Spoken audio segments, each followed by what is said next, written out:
নমস্কার বন্ধুরা, কাজল ভিলেজ কিচেনে সকলকে স্বাগত জানাই। রোজকারের মতো আজও রান্নাঘরে চলে এলাম। আজকে একদম সুজি দিয়ে আর মটরশুঁটি দিয়ে দারুণ সুন্দর একটি মজাদার টিফিন করে আপনাদের সঙ্গে শেয়ার করব। তো একদম ময়দা বাদ দিয়েই আজকে করব টিফিনটি। তো চলুন তাহলে শুরু করা যাক। তার জন্য প্লিজ প্রথম থেকে লাস্ট পর্যন্ত ভিডিওটি দেখতে থাকুন। দারুণভাবে চমক আছে আর ভালোই লাগবে, আশা করছি সবাইয়ের পছন্দ হবে।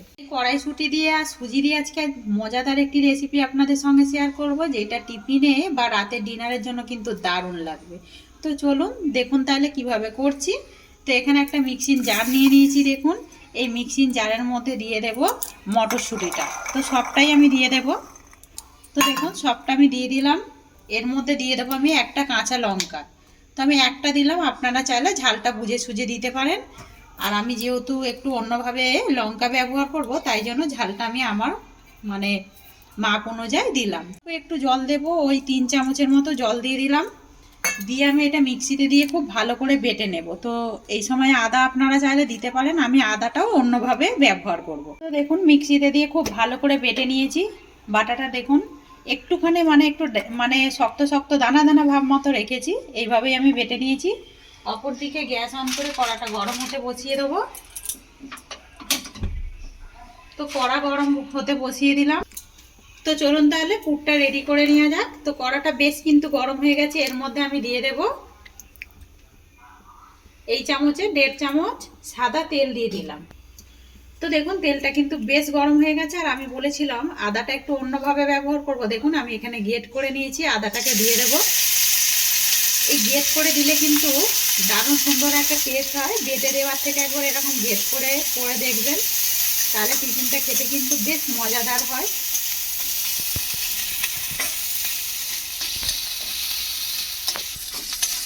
তো দেখুন ফোড়নটা বেশ সুন্দরভাবে ভাজা হয়ে গেছে। আমি একটুখানি ছড়িয়ে দেব। তো দেখুন আমি এখানে হিং নিয়েছি। হিং দিলে পরে কিন্তু ভালো একটা দারুণ চটপটা হয়, তাই জন্য আমি একটু হিং দিয়ে দিলাম। দিয়ে আমি এবারে আদাটাকে এই হিঙের সঙ্গে একটু ভেজে নেব, তাহলে খেতে কিন্তু দুর্দান্ত হবে। আপনাদের হাতের কাছে যদি থাকে তাহলেই ব্যবহার করবেন, না হলে দিতে হবে না। তো দেখুন বেশ ভাজা হয়ে গেছে। এবার আমি এখানে যে কড়াইশুঁটিটাকে আমি ভালো করে মিক্সিতে দিয়ে বেটে রেখেছিলাম, এটা আমি দিয়ে দেবো। তো দেখুন দিয়ে দিলাম, মিক্সিতে দিয়ে কড়াইশুঁটিটাকে বেটে রেখেছিলাম। দিয়ে আমি এটাকে একটু ভেজে নেব। তো এই সময় একটু দিয়ে দেবো এর মধ্যে হলুদের গুঁড়ো, তাতে করে একটু সুন্দর রং হবে। তো দিয়ে দিলাম হলুদ গুঁড়ো।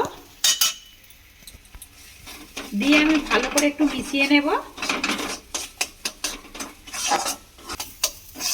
তো দেখুন কড়াইয়ে একটা গন্ধ থাকে যে কাঁচা, ওইটা কিন্তু চলে গেছে। এই ফাঁকে আমি দিয়ে দেবো, দেখুন এখানে একটা আলুকে আমি গ্রেটারের সাহায্যে গ্রেট করে নিয়েছি। এই গ্রেটারের সাহায্যে গ্রেট করে রাখা আলুটা দিয়ে দেবো। একদম ছোট সাইজের আলু দিলাম। এবারে দিয়ে দেবো এতে স্বাদ মতো বা মাপ মতো লবণ। তো দেখুন লবণটা দিয়ে দিলাম। দিয়ে এবারে আলু আর মটরশুঁটিটাকে একসঙ্গে মিশিয়ে নেব। আর এবারে এই ফাঁকে একটু দিয়ে দেবো চিনি। চিনি দিলে পরে টেস্টটা কিন্তু বেশ দারুণ হবে। তো দেখুন এখানে চিনি দিয়ে দিলাম, ওই 1/2 চামচের মতো চিনি দিলাম। দিয়ে আমি আবারও সমস্ত উপকরণগুলোকে একসঙ্গে মিশিয়ে নেব। চিনিটা দিলে পরে টেস্টটা কিন্তু আগেও বলেছি দারুণ হবে। আর যে টিফিনটা করছি ওইটা বেশ কিন্তু মুচমুচেও হবে। তো দেখুন একদম মটরশুঁটি আর আলুর পুরটা কিন্তু একদম রেডি হয়ে এসেছে। এবারে এই ফাঁকে দিয়ে দেবো আমি একটু ভাজা মশলা। এখানে গরম মশলা, তেজপাতা আর শুকনো লঙ্কা, জিরে গুঁড়ো, ধনে গুঁড়ো দিয়ে আমি ভালো করে শুকনো খোলায় নেড়ে ভেজে রেখেছিলাম। তো এই ছোট্ট চামচের 1.5 চামচের মতো দিয়ে দিলাম, দেখতেই পাচ্ছ। দিয়ে এবারে এই উপকরণটাকে একসঙ্গে ফের মিশিয়ে নেব। এই ভাজা মশলাটা দিলে পরে কিন্তু দারুণ একটা টেস্ট হয়, আরও এর টেস্টটা কিন্তু দ্বিগুণ হয়ে যায়। তো দেখুন একদম পুরটা কিন্তু কড়া থেকে ছেড়ে আসছে, তার মানেই বুঝতে পারবেন যে পুরটা কিন্তু রেডি হয়ে গেছে। তো এবার আমি এটাকে নামিয়ে নেব। নিয়ে আমি একটু ঠান্ডা করতে দিয়ে দেবো। ততক্ষণে দেখাচ্ছি আমি কি করব। এই বাটির আমি 1/2 বাটি মতো সুজি নিয়েছি, 1/2 বাটির একটু ওপরে রয়েছে। আর এই বাটির ওই জল নিয়ে নিয়েছি, একটু বড় বাটি রয়েছে, এইটারও ওই একটু ভর্তির থেকে নিচে রয়েছে, দেখতেই পাচ্ছ। এই জলটা আমি দিয়ে দেবো কড়ার মধ্যে। কিছু উপকরণ দিয়ে দেব স্বাদ মতো লবণ।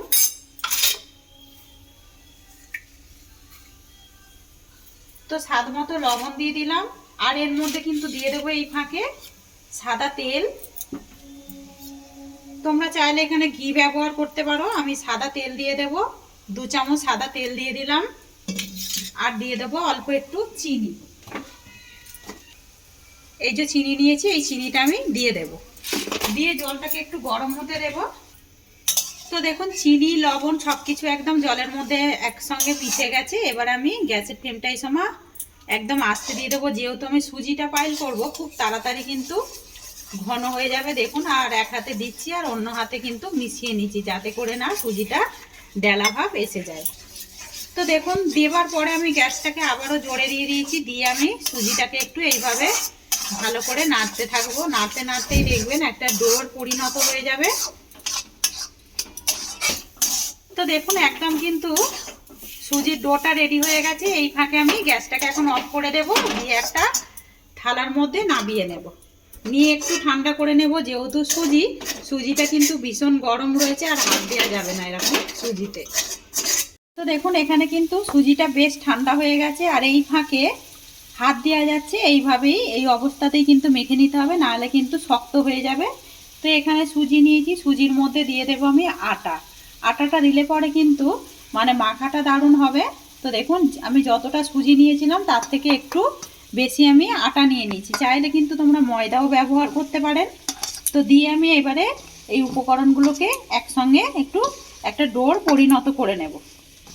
সব আটাটাই আমি এর মধ্যে দিয়ে দিয়েছি, দিয়ে আমি একটা যেরকম ঠিক আটা ময়দা ডো রেডি করে সেইভাবেই করে নেব। তো দেখুন একদম ডোটা একদম রেডি করে নিয়েছি, আর দেখুন কতটা নরম হয়েছে। তো দেখুন ডোটা কতটা সুন্দর সফট হয়েছে আর কতটা সুন্দর নরম হয়েছে সেটা কিন্তু দেখেই বোঝা যাচ্ছে। আর দেখুন কতটা সুন্দরভাবে করে নিয়েছি। এবারে আমি এইভাবে লেচি কেটে নেব। আমি একটু বড় বড় করেই লেচিটা কাটছি। দেখুন এখানে লেচিগুলোকে বেশ সুন্দর করে গোল করে নিয়েছি। এবারে এখান থেকে একটা লেচি নিয়ে নেব, নিয়ে একটু হাত দিয়ে একটু এইভাবে চ্যাপটা করে দেব, দিয়ে একটা বাটির আকারে গড়ে নেব। তো এবারেই বুঝতে পারছেন আমি কি খাবার করতে চলেছি। সুজি দিয়ে আর এরকম যে এত সুন্দর মানে একটা পরোটা হয়, সেটা কিন্তু একটা অবাক করা বিষয়। তো দেখুন এটা কিন্তু জানা, কিন্তু অনেকেরও জানা নেই, তাই আজকে করলাম। খেতে কিন্তু বেশ দারুণ হয়, আর বেশ কিন্তু নরমও হয়। দেখুন এইভাবে করলে কিন্তু খেতে ভালো লাগবে। তো এখানে দেখুন যেই পুরটাকে আগে থেকে করে রেখেছিলাম, এখান থেকে নিয়ে নেব ওই পুরটা। আপনারা চাইলে চামচ দিয়েও নিতে পারেন। আমি এই হাতের মধ্যে দিয়ে একটু ভালো করে এইভাবে পুরটাকে ঠেসে দেব, দিলে কিন্তু বেশ ভালো লাগবে খেতে। দেখুন এইভাবে মুড়ে দেব, দিয়ে এইভাবে আমি মুড়ে দিয়ে আবারও একটু গোল করে দেব, যাতে করে না খুলে যায়, সেটাই মাথায় রাখবেন। একটু ভালো করে এইভাবে মুড়ে নিতে। দেখুন একটা কিন্তু একদম হয়ে গেল। আমি এইভাবে এইগুলো সবগুলোই কিন্তু পুর ভরে ফিরে আসছি। সবগুলোর মধ্যেই পুর ভরে নিলাম। এবারে এটাকে আমি এক সাইডে রেখে দেব। অল্প করে একটু আটা ছিটিয়ে দেব। আর আমি আগেও বলেছি আপনারা চাইলে কিন্তু ময়দাও ব্যবহার করতে পারেন। দিয়ে এখান থেকে একটা লেচি নেব, নিয়ে এইভাবে একটু হাত দিয়ে প্রেস করে দেব। এবারে যেরকম ঠিক পরোটা বেলেন, মানে আলুর পরোটা বা ফুলকপি বাঁধাকপির, সেইভাবেই ঠিক বেলে নিতে হবে। দেখুন আমি ওইভাবেই বেলে নিচ্ছি। তো দেখুন এটাকে বেলে নিলাম। এবারে একটু আটাটাকে ঝেড়ে দেব, দিয়ে তাওয়ার মধ্যে আমি দিয়ে দেব। ওই একইভাবে আমি আটা ছিটিয়ে দেব, দিয়ে এখান থেকে একটা লেচি নিয়ে এইভাবে একটু প্রেস করে একটু বড় করে দেব, দিয়ে ওই একইভাবে আমি পরোটার মতো গোল করে বেলে নেব। তো দেখুন বেলাটা কিন্তু একদম দারুণ হচ্ছে, ফেটেও যাচ্ছে না আর বেরিয়েও যাচ্ছে না। আর আলুটা দিলে পরে একটু খেতে কিন্তু ভালো লাগে। তো দেখুন এইটাও একেবারে বেলা হয়ে গেল। আর অপর দিকে দেখুন এইটাও আমি এক পিঠ সেঁকে নিলাম, অপর পিঠটা উল্টে দেব। কাঁচা অবস্থায় দু পিঠ আগে ভালো করে সেঁকে নেব। এটা কিন্তু আপনি ফুলতে শুরু করেছে। এই ফাঁকে আমি একটু সাদা তেল দিয়ে দেব এর উপর থেকে। তো দেখুন তেলটা দিয়ে দিলাম, দিয়ে উল্টে দেব। আর দেখুন কতটা নরম হয়েছে। দেখুন এগুলো কিন্তু খেতে বেশ দারুণ লাগে। দেখুন আর একদম কত সুন্দরভাবে ফুলে যাচ্ছে। একবার হলো এইভাবে বাড়িতে ট্রাই করে খেয়ে কিন্তু কমেন্ট করতে ভুলবেন না। কমেন্ট করে জানাবেন যে কিরকম লাগলো। তো 2 পিঠ এইভাবে আমি ভালো করে সেঁকে নেব। তো দেখুন একেবারে কিন্তু একটা রুটি মানে পরোটা হয়ে গেল। কতটা সুন্দর লাগছে দেখুন। আর পুর কিন্তু একদম বেরিয়ে যায়নি দেখুন। আর দেখেই মনে হচ্ছে তো কতটা নরম আর কতটা সুন্দর হয়েছে দেখুন। তো এই একইভাবে যেই পরোটাটাকে বেলে রেখেছিলাম এইটাও একটু আটাটাকে ঝেড়ে তারপর মধ্যে দিয়ে দেব, দিয়ে 2 পিঠ সেঁকে নেব। ততক্ষণ আরও একটা বেলে নিচ্ছি। এটাকেও আমি 2 পিঠ ওই একইভাবে সেঁকে নিলাম। দিয়ে দেব সাদা তেল, ওই 1.5 চামচের মতো দিয়ে দিলাম। তো দেখুন এই পরোটাটাও কতটা সুন্দরভাবে ফুলছে দেখুন। তো যখনই মানে 2 পিঠ তেল দেবেন তখনই কিন্তু একটু লো টু মিডিয়ামে সেঁকে নেবেন। তাতে করে কিন্তু পরোটাগুলো একদম ভালোভাবে রান্নাও হবে আর দেখুন কতটা সুন্দরভাবে ফুলবে।